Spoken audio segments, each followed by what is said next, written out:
Hi, my name's Catherine. I'm nearly 39 years old. I had ETS when I just turned 27 years old. It was the worst mistake of my life, and I'm going to explain in this video. This takes a lot for me to talk about, so yeah, this has been a long time coming. So I had when I was 27, I suffer with rosacea to my face, and that means that my face burns a lot, and it did really bother me. So I just saw something about ETS, said something about 97% success rate. It was really, really good. It was classed as a non-invasive surgery, which is just absolutely ridiculous in retrospect. So I sought out a private surgeon. I actually went to my doctor's about it, and he didn't know much about it. So I spoke to a surgeon, and he went, yeah, 97% success rate. I said, is there anything I've got to worry about? And he said I would have a consultation when I went down to Ipswich in England from Manchester. So when I got there, I was with my mum, and he didn't see my face. He didn't even check my face. As you can see, I'm wearing makeup. He didn't even check my face without makeup. The first time he saw my face was when I was in the operating theatre going under anaesthetic, and he commented how red my face was. He basically told me it's a link in a chain, which I now know to be sympathetic nervous system. And he said, like, they just cut a link in a chain. And I said, is there anything that I need to be worried about? I didn't know much about hyperhidrosis because it's something I didn't have then. I'd never even heard of it. And my consultation was 5 minutes. He was just so self-assured in what he was telling me. He said, there's a possibility of a chance of like having at the bottom of my back sweating in hot temperatures, but it'd be like the size of a 2p piece.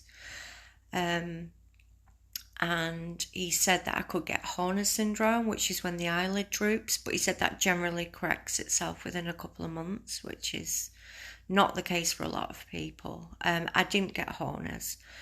As soon as I woke up from the surgery, I didn't feel right.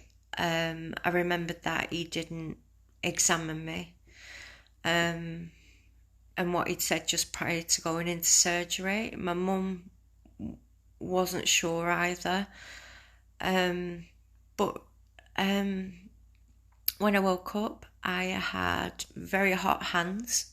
I have problems with my hands to this day, and in the weeks after surgery, I noticed that I'd gone from a healthy 27-year-old to having major gastric issues. So I've got heartburn, food doesn't go down and digest properly. That's only got worse over time as well. I've now developed a hernia. And I was, like I say, I was a healthy 27-year-old and I developed a hernia. But I noticed things like my body felt warmer. But it was really around the 18-month mark when I started to get side effects. My body started to sweat all over. So from the cut line down my body, I sweat everywhere. So this includes my back, my chest, my groin area is absolutely terrible. Your butt, your legs, your feet, everywhere just sweats permanently. It's worse in heat, but in the cold I sweat as well, which is horrible. My intimate area, I've got chronic sores there because it's that bad, and which need constant treatment. The worst thing that I developed was thermoregulation problems, and this has been, no word of a lie, absolutely horrific. This is something that the ETS surgeons are well aware of, but they don't tell people. Your sympathetic nervous system is responsible for cooling your body down, regulating your body temperature, and basically now my body can't regulate my temperature. I can't have any change in environment. My whole body, like my torso, is in a permanent state of fever. I go from hypothermia to hypothermia constantly. So I can't go out in hot weather. Last year I went out in 25-degree heat and I collapsed. When I wake up in the morning, I'm burning. My body is just so overheating. I generally wake up like dreaming I'm in some kind of sun trap, and my hands are burning as well. But obviously once you get out of bed and you go into the cooler air, my body can't take the change in environment. So I will literally sit for 3 hours, like too hot and too cold, shaking. But I've actually got like hypothermia. Even I can't move about. Even things like laughing, moving about, any exertion, it's like this, my temperature. So people tend to think, oh, she'll be better in the cold air. But in the cold air, because I can't regulate my body temperature, it just goes freezing cold. I can't walk into warm buildings. I have to be in the same kind of environment all the time. I've also developed chronic fatigue, which my chronic fatigue is absolutely horrendous. So when I wake up in the morning, sorry, that's my cat. When I wake up in the morning, I'm burning hot.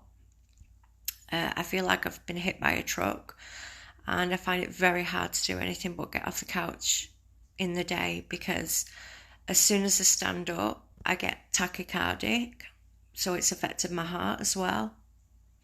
And I get like a build-up of lactic acid in my body, which makes me feel like I've done a 10-mile run and all I've done is stand up, so I immediately have to sit back down. So it's just terrible. I mean, I'm in pain all the time.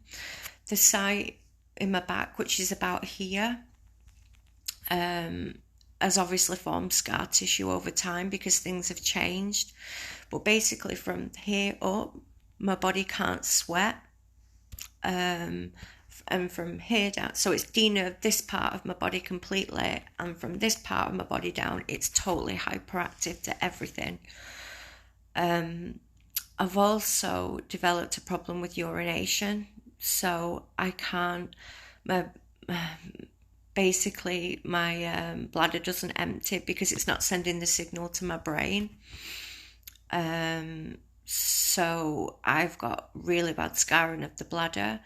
That's put pressure on my urethra. And if any ladies had cystitis, I have basically cystitis symptoms every day, constantly. And that's been for 7 years now. It's absolutely horrific and the pain is terrible.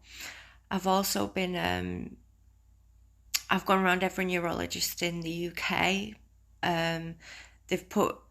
I've also got burning skin sensations now, so my skin burns all the time.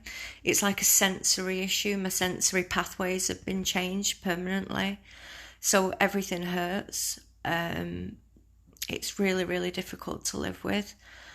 So yeah, basically I can't exercise, I can't move about, I can't make a meal. I've got full body neuralgia. The pain in my back is horrific. I'm just trying to think if I've left anything else out. My concentration is terrible. Before this, I was a property lawyer and I was a really, really quick thinker. And now I stumble over my words all the time. It's like I haven't got it as bad as other people, but it's like my inability to like concentrate is really diminished. Just doing any sort of simple task in the day, it's awful. I can't tell you how utterly awful it is. My daughter was 7 at the time. I've missed out so much with her. These surgeons won't tell you what I'm telling you. And the thing is, the sympathetic trunk, which comes off from your spinal cord and gives your body all this information. It gives information to every organ in your body. And when they cut it, they leave half of you denerved and half of you hyperactive. It's called hyperhidrosis, split body syndrome. They won't tell you about it, but there's lots of us living like this, and it's absolutely horrific. I get tremors of my hands as well. Like I say, my hands are either burning hot or freezing cold. It's called arrhythmia something, and then I've got Raynaud's as well. And this is permanent. They call it side effects, but this is lifelong consequences. And they are just not being honest with people. I've spoken to a neurologist today who's actually studying people, and she said the autonomic nervous system is so complex that they just shouldn't be messing with it. And she said the only prevention to this happening to other people is to stop this surgery and just stop it happening. So I've set up a website called www.etssurgeryawareness.org, and my story's on there as well as about 20 other people's. We have a Facebook support group. There are thousands of us out like this. The surgery is banned in its birthplace of Sweden, basically for disabling people, and it's been restricted in Taiwan. It's no longer done there. We just need the governments to wake up. The statistics they're giving and the information that they're giving to patients is just not fair. They are destroying people's lives. So I think that's about it. Oh, also, my skin has got, my face has got worse. Like I say, I'm wearing makeup, so you can't see now. But my face actually burns more now, and that's because of the denervation. I also sweat. The only time I sweat from my head is when I eat, and I sweat profusely from my head, my scalp when I eat. Itching, burning. It's just horrific. So like I say, it didn't help me. There is so many other options, safe options. Hopefully the surgery will be banned, because some people fare better than others, but there is a huge percentage out there that are literally suicidal after this surgery and just can't function, can't have a normal life with the families, and it needs to stop. So thank you very much for listening. I really appreciate your time. Thank you.